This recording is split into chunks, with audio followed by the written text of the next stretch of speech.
Hey, what's up, y'all? It's Poppin' This D, about to react to this vid by Horror Shorts Party. This is 3 true massage parlor horror stories animated. I meant to go to a massage parlor. Well, I did go to a massage parlor when I was in Bali, but I wanted to go to, a special massage parlor when I was out there, but I didn't get a chance to. Anyway, I guess these people are going to go to, some special ones, and they about to have a bad experience. So, yeah, we're about to see what happens. Let's watch.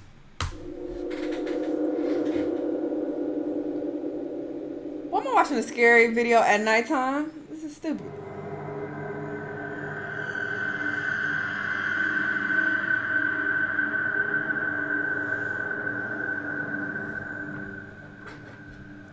Or I've only been a massage therapist. Or loosely based. I've only been a massage therapist for a little while now, but I don't think I'll be able to keep doing it for much longer. I started working at full time, Monday through Friday. Immediately, I was getting exposed to the full range of customers that came into the massage parlor. For most clients, it's easy to just block whoever they are out of my mind and stay in the routine mindset, so that I don't even remember most of the people I massaged in a day. Though, every once in a while, the person is worth remembering. That's one of the major perks of the job. I don't make very good money as a full-time massage therapist, but every so often I get to massage somebody who's pretty hot. I still have to keep my composure no matter what, though. Like this last Friday night. We close at 9 o'clock where I work, and at around 8:30 there weren't any clients left in the building. All of my co-workers and I were just milling about, waiting for closing time. But that's when we got the call. I was the closest to the phone, so I picked it up. You've reached the massage experts. This is Timmy. How may I assist you this evening? Hello, Timmy. I need a full 1-hour session tonight. Do you think you can help me out with that? Well, unfortunately, we're due to close in about half an hour. Would you like to reschedule? No, if you can't do it tonight, I'll just find somebody else who can. Okay, why don't we squeeze you in for our last available half-hour session? No, you don't understand. I need an hour. I'm so worn out from working all week long. I need full body work. You won't be able to get it done in 30 minutes. I'm plus size, as in thick with 2 C's. I really didn't want to end up getting out of work at nearly 10 o'clock, but I had to be honest with myself. I had no plans for once I got home, other than cracking open a beer and watching Netflix by myself, and that could wait. I needed a little extra money. Plus, the woman's voice was so sultry and intriguing.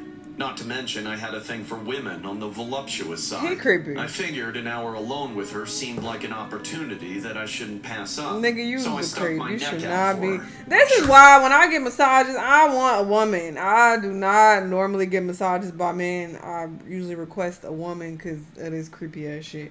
Every now and then, I get someone who's hot. Nigga, do your fucking job. Stop being weird. Thing, ma'am. We're here for you. Just ask for Timmy when you arrive. Thank you so much, Timmy.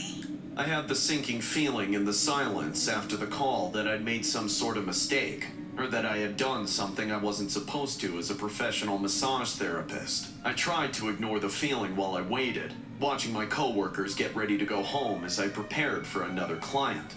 It wasn't until about 8:50 before she finally showed up. She was not what I was expecting. Despite her voice making her sound like a model, she was the farthest possible thing from it. Not only was she fat enough to eat models for breakfast, lunch, and dinner, with her ample belly fat spilling out from underneath her oversized blouse and barely you ain't got the lobby, but she was also ungodly ugly. She looked like she had been called Crater Face in high school, with horrendous acne scars all over her face. But the acne... Nigga, what this guy do anything? Massage her fat body and do what the fuck you supposed to do because you at work. Who cares? This a horror story because you had to massage a fat bitch? Fuck out of here. He had never really gone away. Her morbid obesity had long since warped and stretched away any beautiful features that might have once been on her face. And now it was just a big sweaty ocean of grease, a perfect environment for all her zits, boils, blackheads, skin tags, and damn, moles. he going in. Hey there, boys and girls. Which one of you is Timmy? Despite her mutated appearance, she knew what she was doing with her voice. Somehow, she managed to uphold a demeanor of self-confidence so unshakable that it could only be defined as one thing: moxie. Even my coworkers struggled to maintain their professionalism, giggling and jeering loud enough for everyone to hear. But there was no running away from any of it for me. I'm like, Timmy. I'm off. Well, of course you are. The woman charged up to the counter like a bull, No, shaking if the I foundation of the building. It's sure nice to meet you, Timmy. Why My is he name's going Bethany, in on her but so you much? can call me Big Ben. Get it? Like Big Ben, but me. I only let handsome men like you call me that. You understand? You look like George Clooney, and I love George Clooney. Have a great evening, Timmy. See you Monday. I wanted to stop one of them and beg them to stay and help me get rid of this Big Beth woman, but it was too late. They clocked out and left me there with the behemoth in heat, staring me down with hungry, hungry eyes. She kept leaning more and more on the counter between us, forcing me to smell her pungent body odor. I almost gagged. All those long unwashed years, all those spots she definitely couldn't reach in the shower, just oozing with a stench like a hobo cuddling a skunk. You can go into the massage room and get comfortable whenever you're ready. I gave her a few minutes head start alone in the room. While I've I never waited, heard someone be roasted in such a poetic way. the clock hit 9 and I felt myself split into two. I wanted to run away. I wanted to go home and be by myself and not deal with her. But I knew I couldn't leave her alone in the parlor. And I knew I could really use the money from the session. I just hoped that she would be as big of a tipper as she was everything else. When I went in to begin the massage, I was not surprised. I steeled myself and oiled up my hands, then began the massage. Her body was like a rippling sea of fat and endless skin. I struggled to find any actual muscles to work on in all that dead weight that spilled over the edges of the massage table.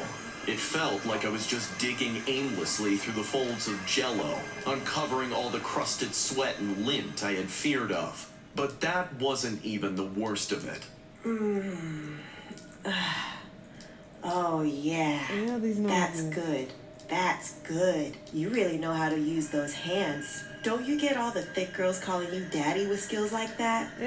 Bethany, please, you don't have to say any of that stuff. Oh, but I want to. I bet this is just how George Clooney would give a big girl like me the rubdown she needs. I've heard the stories of how some people try to take a massage further than it's supposed to go, but I never thought I'd be in a situation like that. I thought that was something only female massage therapists would have to worry about. But I've never seen anything like this woman. She asked for a lot. I didn't want to do any of it, but I felt that I had to. I needed the money. And I thought it wouldn't be so bad if I just kept my eyes shut and only breathed through my mouth. Now, Timmy, my back is just fine. You're doing a great job, and I'll be sure to pay you well. It's just, Move along. I need help in other places. Would you be a good boy and help out a woman in need? Somehow, and I still don't know how, but she convinced me. Maybe I'd forgotten just how disgusting she really was after having my eyes shut for so long, or maybe I'd just gotten lost in the sweet sound of her voice, but I did everything she asked me to do.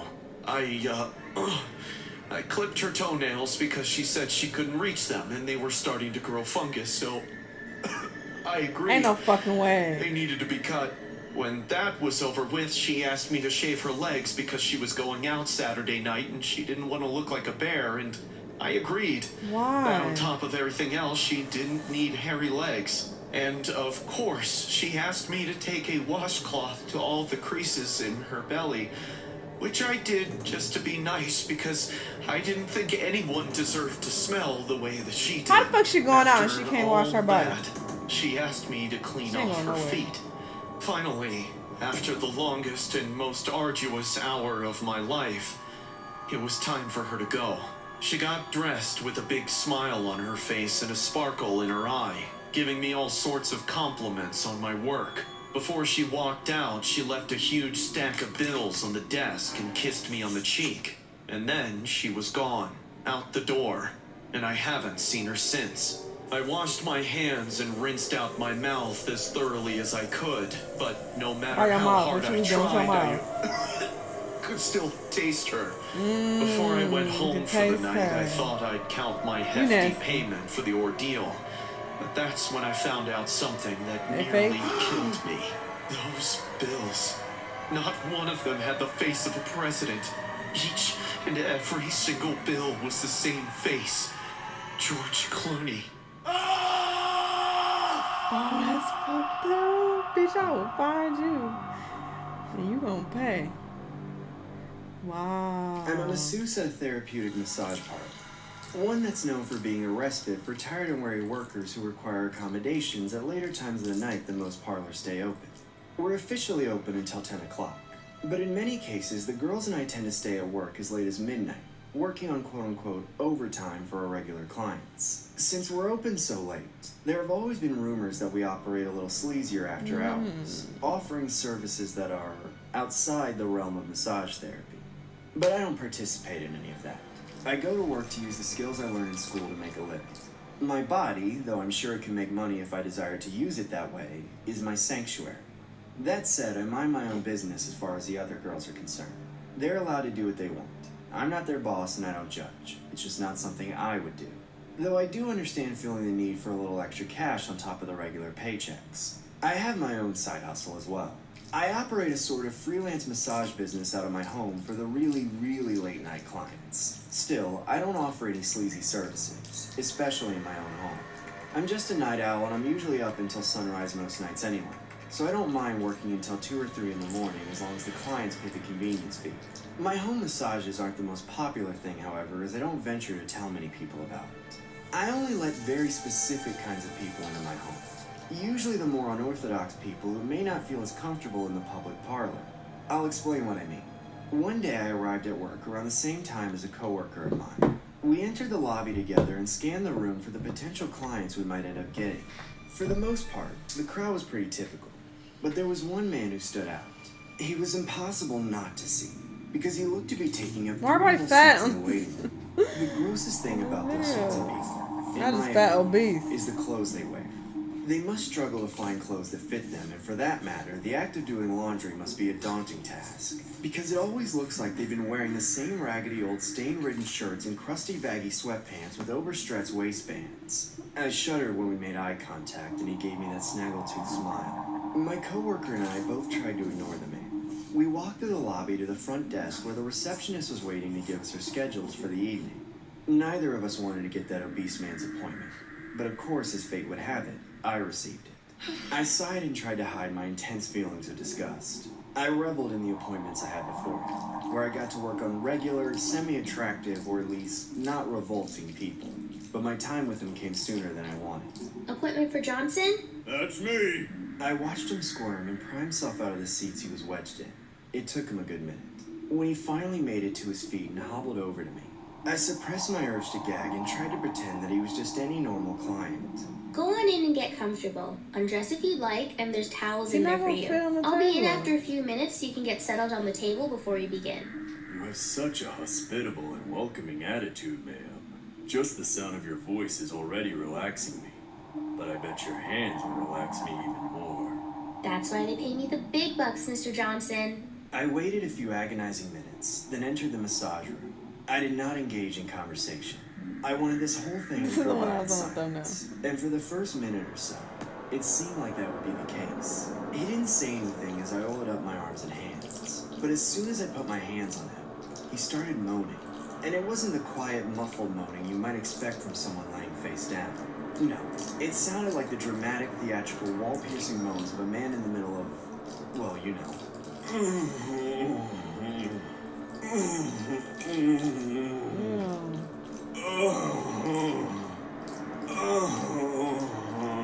Sir, please try to be respectful. I'm sorry, baby, but it just feels so good. Well, at the very least, keep it down so the other clients can't hear you. There could be kids out there. You're right. This'll stay between you and me. Thank you. Most of the massage wasn't so bad.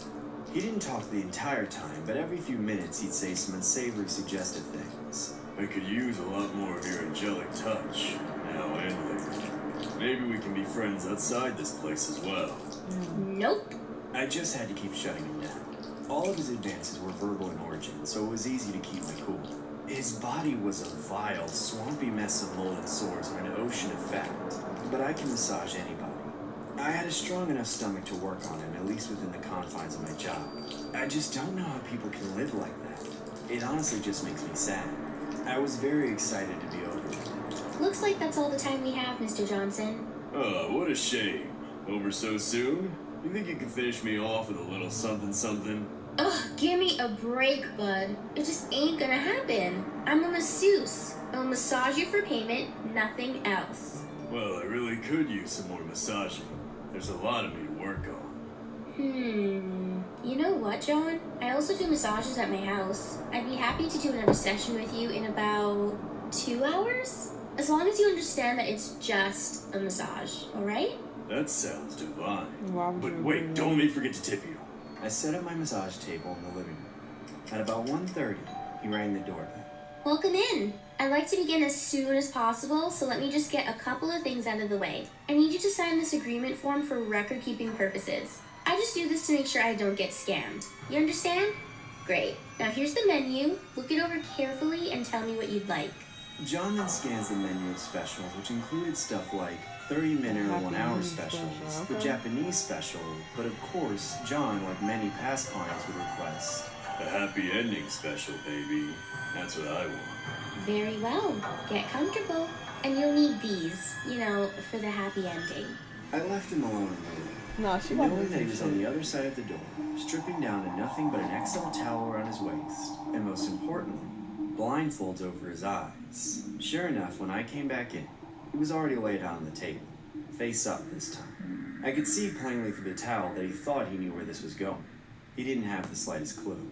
My razor-sharp axe went through his flabby flesh and into his precious arteries and trachea. And of course, I couldn't swing the axe just once. I had to see this happen. Okay, I knew some bullshit was about to happen because I'm like, this don't make sense. She's so repulsed by him. Why would she invite him over and then fuck him? Like, this isn't making sense.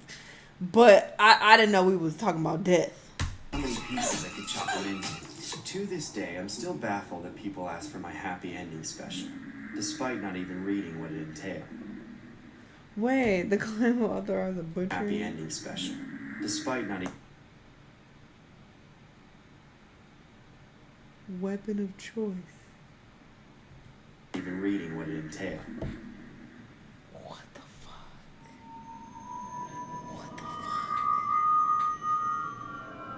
We had plenty of customers during the day, and they were all regulars. I own a massage parlor, which has been around for about 5 years now, and one of my best employees was Lizzie. She had long brown curly hair, wearing a floral dress when she first came to apply as a massage therapist. She had prior experience in this line of work, which was definitely a plus. But apart from her skill set, her cheerful and vibrant personality instantly convinced me to hire her. One night, an hour before closing time, I facilitated one of our new staff at the cashier counter when an odd-looking customer with a large duffel bag came in.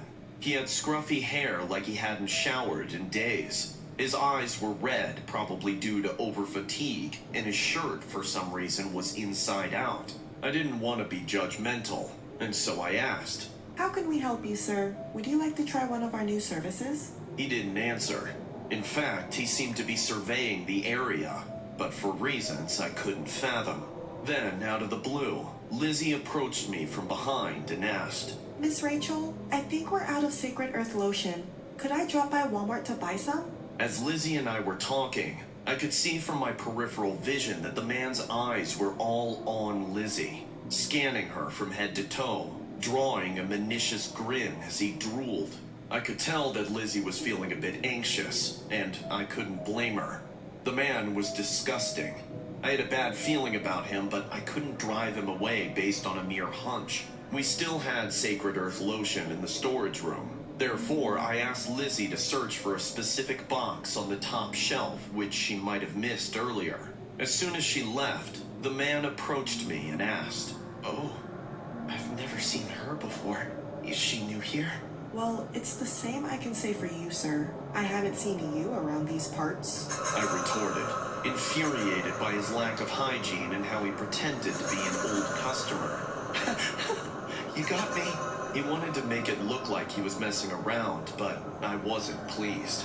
There was just something about him that rubbed me the wrong way. Then he proceeded to say, "That pretty girl you were talking to, I want her to give me a massage." He brought out some cash from his pocket and handed it to the cashier, who looked at me with reluctance. I gave a curt nod, accepting the customer's payment. I called Lizzie, who had just returned after bringing out the last bottle of Sacred Earth lotion. Since the new cashier was a working student, I allowed her to end her shift early. The other staff went out to buy food, so by now it was just me, Lizzie, and the strange man. I stayed at the front desk while Lizzie was in a room providing services to the customer. Moments later, I heard a loud banging sound on the door of one of the rooms. I jolted from my seat, thinking about Lizzie. By the time I reached the massage door, the banging had stopped. I tried to open the door, but the door was locked from the inside. I had several keys in my pocket. As I frantically searched for the right key, I heard Lizzie's muffled voice through the door, screaming. As soon as I unlocked the door, I entered a room that made me nauseous. There was a pool of blood on the floor, and the man was standing 2 meters away from me, holding a pistol in his right hand, aimed directly at my head. His eyes were round and furious, while his entire body trembled in anger. When I saw Lizzie, she was still conscious. However, she was losing a lot of blood at this point. Her legs were cut off from the calf down to her toes, including her hands. While looking at the deranged man, his left hand held a machete drenched in blood. Lizzie attempted to speak despite the pain and said, "I'm sorry. Please, just let us go. Don't do this. Please." The man gripped his machete, gave a stern sidelong glance, and replied, "Sorry? I wanted to spend more time with you, but you called me a freak. How dare you? Do you know what I do to people who don't give me what I want?" I take it back. It won't happen again. I swear. Lizzie begged. Suddenly, the man briskly walked towards poor Lizzie. Lizzie screamed out my name. Miss Rich! Then, in a blink of an eye, her head was chopped off, rolling on the floor until it came to a halt. Silence filled the room for a brief moment, and her once vibrant eyes were now empty. My heart was pounding fast. I wanted to holler out loud, but with Lizzie gone, the only remaining target was me. We could talk about this. Maybe I can help you. I said, raising my hands in the air, letting him know that I meant him no harm. His eyes were glaring at me, like he was blaming me for what had happened. All I wanted was for her to come with me, but she said no. It's always no. I'm sick and tired of this. I understand, but... My voice trembled Wash as your I eyes. pretended to console him. Then, as he took Lizzie's head, he said with tears and apathy in his eyes, "I decided to cut her entire body piece by piece, because that way I could take her home without complaints. You know, it was perfect until you came in and ruined everything." Without a moment to lose, I ran out of the room as he fired the pistol twice. Then I heard him growl and say, "What the hell is wrong with this gun?" He dropped the gun and went after me. I blocked his path with chairs, but despite the obstruction, his rage was enough to push the chairs aside until he caught up to me and yanked my hair. I dropped to the ground. Then he pulled me by my wrist, and with his machete, he sliced off my hand. I bellowed in pain as blood poured out. As he aimed for my head, I kicked him on the leg, where he lost his balance, dropping the machete. Then, I lunged forward and got a hold of it, stood up, used every ounce of my strength in my body, and chopped his head off. Period. For a moment, I stared at the lifeless body in front of me, unable to think straight. Then, I made that 911 call. Officers and emergency care assistants arrived at the scene, but when authorities tried to ask me questions, I was too terrified to say anything. Months after the incident, I still had nightmares of that gruesome evening. Oh, that's Well, I scary. really could use some more massaging. What the fuck? All niggas is creepy. That's the moral of the story. Is niggas are creepy, and you know bitches can be creepy too from the first story. But yeah, this was very disturbing. You know, towards the end. That first story was just funny. Why the fuck was he reading her like that? Like, god damn, okay, we get it. She obese and nasty and she stank, but damn, he was going in. This was pretty interesting. I'm still gonna go to a massage parlor, you know, eventually, a special one, and you know, y'all won't hear about it because I ain't telling y'all my business. I don't know why I just admitted to that. That's all I gotta say. Y'all let me know what y'all thought though. Let me know what other videos you're gonna watch, and I'll see y'all the next time. Bye.